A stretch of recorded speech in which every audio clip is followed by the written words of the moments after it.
A number of Century clients have called us and asked about the issues that are now in the headline news. Some of these include the problems with Greece and the banking system in Europe, the so-called fiscal cliff, where we're going to see a large tax increase or potentially see a large tax increase with the expiration of the Bush tax cuts next year. There's concern about a double-dip recession in the United States. There's concern about Obamacare, about the costs associated with increased expenses of health care and the potential Obamacare tax. And finally, there remains the unemployment, the high levels of unemployment that don't seem to recede. Some of our clients think that the answer to facing these headline risks is to simply sell the stocks and bonds and move to cash. But is that really the appropriate thing to do? What are the alternative strategies, and what insights do we at Century Management have in other ways of managing money under these conditions of uncertainty? Well, I would say the first thing you have to think about is a lot of these things are projections of things that could happen. We don't know for sure whether all of them are going to happen, but let's just assume they do. The problem with going to cash is once you go to cash, you go into a vehicle where you're not making any interest to speak of. You're making less than 1% or any at all. That's number one. But since the idea is to protect the portfolio, that wouldn't be bad to give up the interest. The problem is that there are many offsetting things to these headline problems that the news media doesn't talk about. For example, we have a situation happening today in natural gas. This is something that really could be a major change over the long run in the economy. Because of hydraulic fracturing, we are able to produce natural gas way in excess of what we have done in the past. The natural gas cost is way down. We're, for the first time, probably going to be an exporter in natural gas. So there are a lot of things such as this that are very positive to the economy over the long run, might not have much meaning in the short run.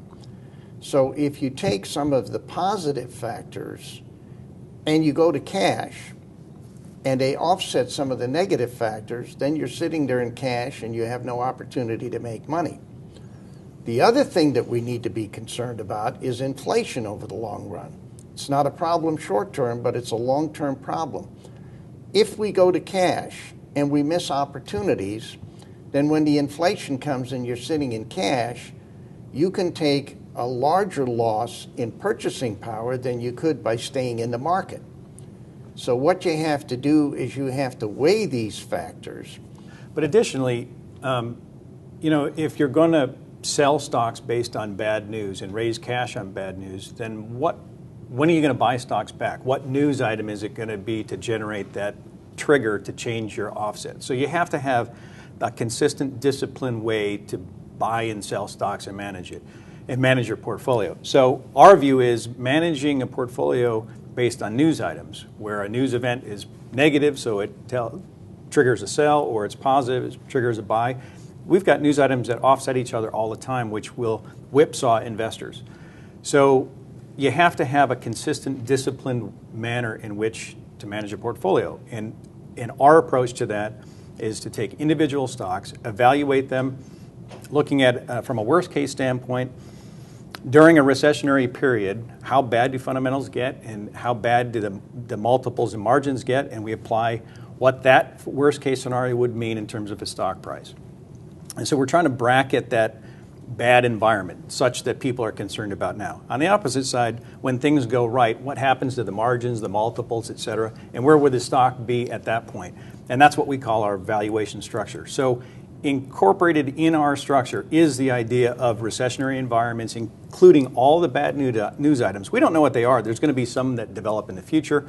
We can't predict it individually what those news items are, but we have done it by looking at recessionary environments of the past, because recessions have had their own bad news, and that has affected stock prices. Arnold mentioned some of the other positive things, and he talked about the benefits that are coming from natural gas fracking. One is we've We're producing tremendous amounts of natural gas, which we can export to other countries. So that's an export-driven benefit that the U.S. has. But there's additional competitive advantages that the United States has relative to its international competitors that had been headwinds that are now starting to become tailwinds. For example, over the last decade, China has been a tremendous force in terms of adding low-cost labor to the market. And that has hurt, and it's been a very big part of our unemployment, structural unemployment problems. But as we see now, that labor arbitrage is being closed. And there's companies that are now starting to bring back manufacturing to the UK, to the US, which is an indication that that labor arbitrage is going away.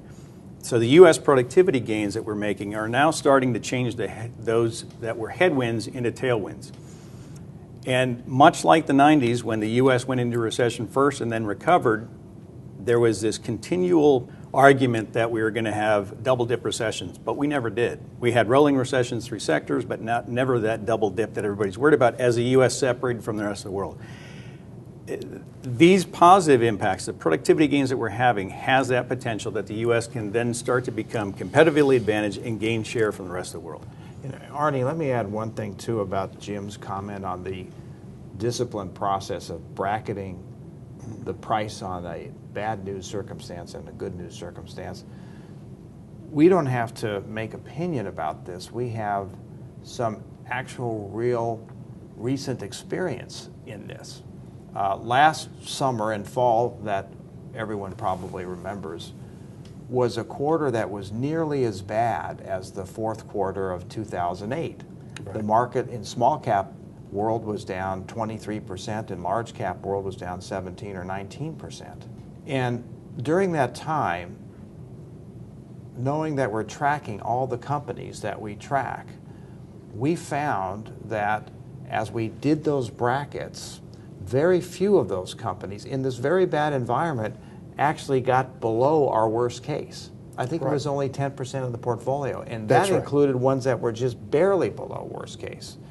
So in fact, we actually have the systems and the tracking and the disciplines to know just recently about how things can get in the headlines and how it actually translates to the portfolio. The outcomes were very good. Yes, I remember that in our all-cap portfolio, on the October 3rd bottom, the average portfolio was 11% from its worst case. Mm-hmm. That gave us a lot of confidence to know that we factored in all the things that Jim was talking about, the euro crises, the tax increases, the Obamacare. All of these factors were factored into our worst case, and when the market came down, we got within 11% of our worst case. At that time, one of the most prominent economic consulting firm was predicting that there was going to be a recession. And I remember many clients calling us and saying, look, the market is coming way down. They're forecasting a recession. Why don't you sell some stocks? Well, we heard that, but then we looked at our valuation, said they're only 11% from the worst thing that could ever happen. This is not a time to sell. Now, this consulting firm still is predicting that recession, and they may very well be right. We do not disagree with them. The bottom line is that since that day, the market is up 20%. So if we would have reacted to that news, instead of our evaluations, we would have sold the stocks, and we would have missed out on a 20% move. Now, irrespective of whether this person turns out to be right or wrong, you can see that you can't always buy and sell stocks on the news. You have to go by the evaluation. And the closer it gets to the worst case, the worse the news is, because that's what it's predicting. So recently, many of our stocks have moved out of our worst case area, and they've moved to the sell point. And that's why we've been raising cash, not because it's a prediction of what we think is going to happen, but because these stocks actually reach the evaluation. So I can't emphasize enough what the point that Jim made is if we really factor in all of these problems into evaluation, we have the worst case and the best case, and then we move the discipline in that area, that is the best way to navigate these stormy seas. In some sectors of the market, they're approaching valuations, Jim, especially in the smaller companies. You were mentioning just the other day that some of these evaluations are getting as close as they have been to the worst case. So what makes this business very difficult for the average person and professionals alike is the fact that at the time that the news is worse, the worst news is what drives the stock to the ultimate bargain. And some of this news is already driving some of these stocks to these levels.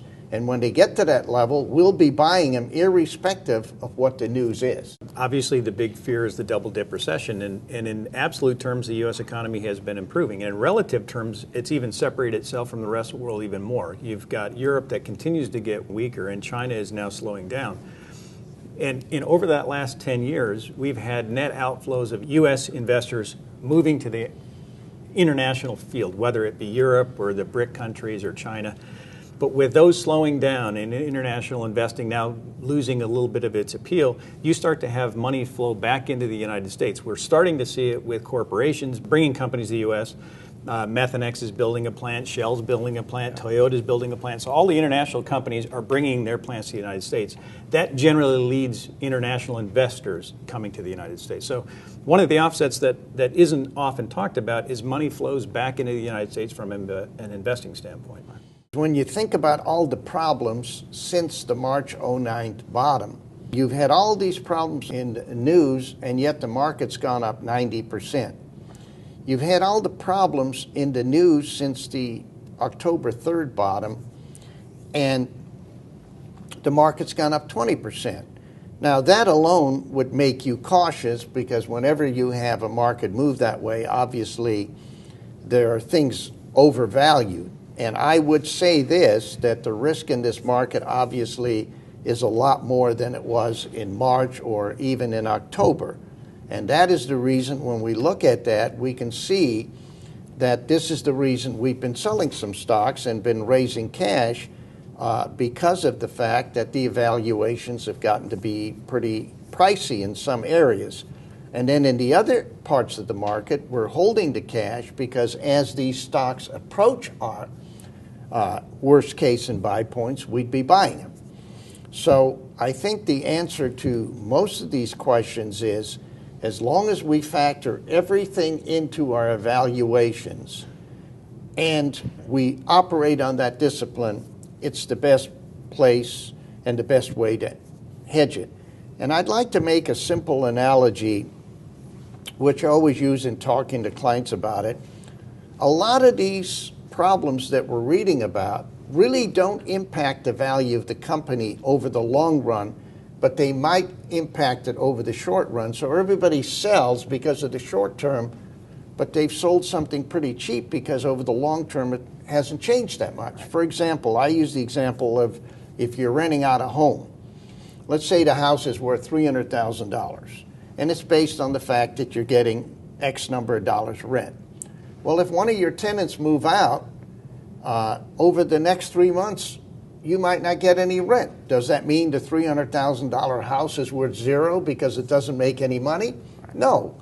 You may not make any money for 3 months. You might not make any money over 6 months. But people know that a $300,000 house, you're eventually going to rent it out. They take a look at the income stream over the next 5 years and say, well, we might not get 3 months rent, but over the next 5 years, we're going to get 4 years and 9 months rent. You put the evaluation on there, and now you're back to the $300,000. If you were to go by the news, then one day it's worth $300,000, the next day it's worth zero. But that isn't the way the world works, and that isn't the way it works with individual companies, because while their earnings may go down a little bit because of these events, over the long run, they own real estate, they own plant and equipment, they own sales organizations, they've got cash. And one of the things that I haven't seen written too much about in the news is that while everybody's worried about the financial condition of this country, the financial condition of America's corporation is the best it's ever been. We've got more cash on the balance sheets, the debt is down, and the companies are running pretty lean.